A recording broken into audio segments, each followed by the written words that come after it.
And good morning to our viewers in the United States and around the world. I'm Carol Costello. Thank you so much for joining me. We start with breaking news out of Ukraine.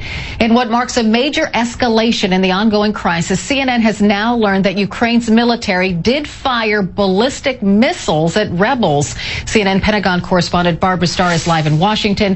CNN military analyst Major General Spider Marks is on the phone. Nick Payton-Walsh, our senior international correspondent, will be live for us in Ukraine in just a moment. But Barbara, I want to start with you. You found out this information. Tell us more.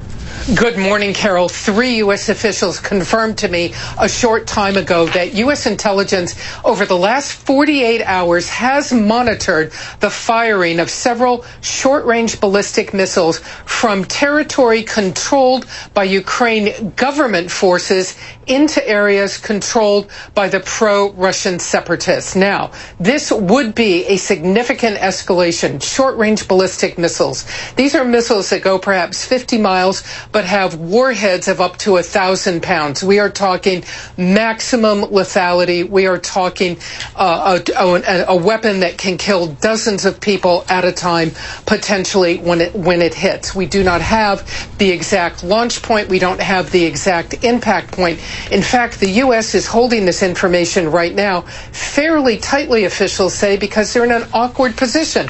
These are, the so-called good guys firing these ballistic missiles. Ukraine government forces. No reaction from Kiev yet, no reaction from Moscow. The U.S. it's not even entirely clear right now that the U.S. is going to ask Kiev to not fire these weapons again because they're saying, that the Ukrainian government has a right to defend itself. But make no mistake, this is a military escalation on this battlefield at a time when everybody outside of Ukraine, or Russia at least, wants to see it ratchet back. They want to get those observers and inspectors to the crash site of MH17, and it looks now like the fighting is only escalating with now today this additional information that short-range ballistic missiles, 1,000-pound warheads, have been fired. Carol? All right, so General Marks, just a short time ago, I spoke to the lead investigator. He said he talked to the Ukrainian people, the Ukrainian government. They assured him it would be safe to get to that crash site, and now we hear this.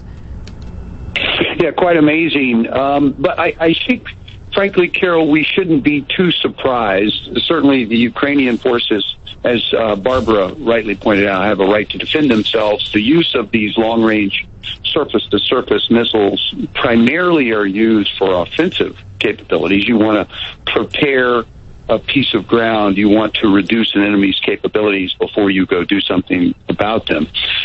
Where they were shooting from and what their targets were, the United States intelligence community certainly knows. They know the answers to these questions, and I'm certain that these rockets were completely out of harm's way from where the crash site is located and how they're trying to work through that situation. But it certainly complicates it. But again, Kiev has the authority and has the right. The problem, Carol, also is that these are not necessarily very precise weapons.